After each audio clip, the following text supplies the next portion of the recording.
ये सब आपके स्तर के आदेश है। उन्होंने कहा कि ये सब मुझे करने हैं।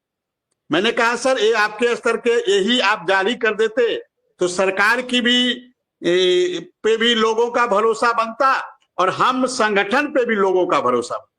तो ऐसा नहीं, हम लोग भी वहां हर स्तर से प्रयास करते हैं, ऐसा नहीं है।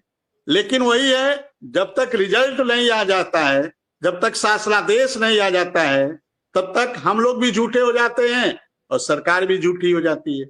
तो समस्या तो हम लोग के साथ तो और धर्म संकट है कि सरकार को भी मैनेज करना है, अपने साथियों को भी मैनेज करना है। और आपकी पीड़ा से हम वाजिब है, हर शिक्षा मित्र निदेशक की पीड़ा से वाजिब है। मेरा 2000-3000 उदाहरण देने के पीछे वो नहीं था। मैं ये चाह रहा था कि हमारा कोई साथी आत्महत्या ना करे। अपने देखिए, जीवन, मनुष्य का जीवन जो है ना बहुत कीमती होता है। आप उसका, किसी के घर से किसी की अर्थी उठे, इससे बड़ी कोई दुनिया में कोई घटना दुर्घटना हो ही नहीं सकती है।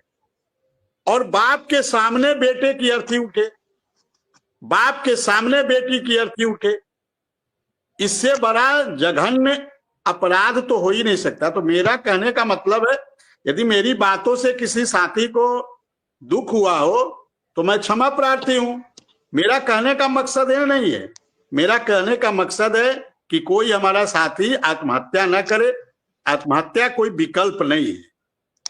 पूरा संगठन लगा है, हर स्तर से लगा है।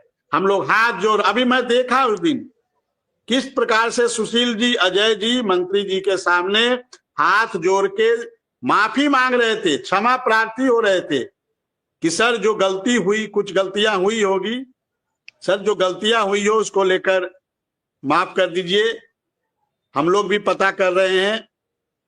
तो ये सब स्थितियां वहां आती। किसके लिए माफी मांग रहे थे? 1,42,000 शिक्षा मित्रों के लिए माफी मांग रहे थे। तो ऐसा नहीं, संगठन देखिए हर स्तर से प्रयास करता है। हाथ जोड़ना, पैर पकड़ना, विनती करना, निवेदन करना, सब किया जा रहा है।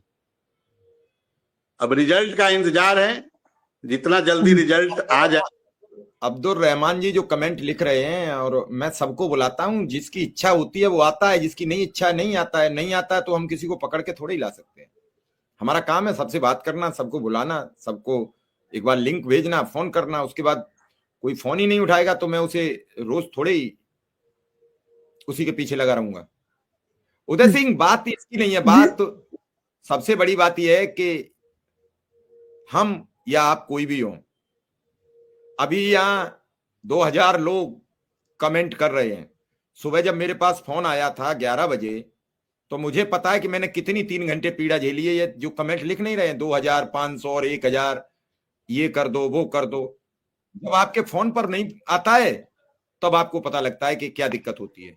और कोई व्यक्ति एकाएक आपसे कह रहा हो कि मैं जान देने जा रहा हूं, तो आपके पैरों की जमीन खिसक जाती है, 1 फीट नीचे गड्ढे में खड़े हो जाओगे।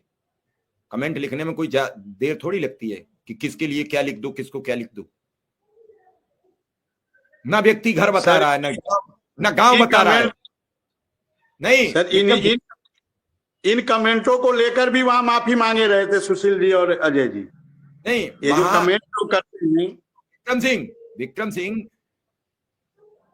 ना आदमी गांव बता रहा है, ना जगह बता रहा है, ना नाम बता रहा है। अगर आपकी किसी की, एक दिन आपको विक्रम सिंह याद है कि 1.5 वर्ष पहले एक अनुदेशक ने ऐसी ही बातें की। मैंने उससे प्यार से जगह पूछ ली, मैं कॉल करता रहा 1 घंटे, और तब तक मैंने दूसरे फोन से उस जिले के एसपी से बात करके वहां पुलिस भिजवा दी, उसे उठा के घर भिजवाया। मैं ये सब चीजें अपनी तारीफ के लिए नहीं करता हूं, ये करना बड़ी टेढ़ी खीर होती है। और करके देखिए, हम पर आरोप लगा देना या हमसे कुछ भी कह देना, उससे मुझे नहीं खतरा लगता है।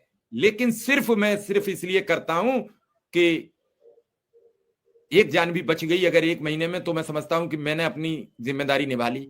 एक परिवार सुरक्षित बच गया, एक बाप के हमने बच्चे बचा दिए, एक पत्नी का हमने उसका सुहाग बचा दिया, एक बूढ़े माँ बाप की उसकी लाठी का सहारा बचा दिया। मैं कुछ दे पाया न दे पाया, मैंने कुछ उसका आर्थिक सहयोग कर पाया न कर पाया, लेकिन मैंने एक परिवार सुरक्षित किया। और ये ऐसी बात नहीं है, जब मन टूटा हुआ होता है तो आपकी एक बात हमारे मन को सुरक्षित कर देती है। जब मेरे पास एक पीरियड होता है जो मन में हावी है, वो 3 मिनट का एक सॉल्यूशन है। उस 3 मिनट में अगर आपको सॉल्यूशन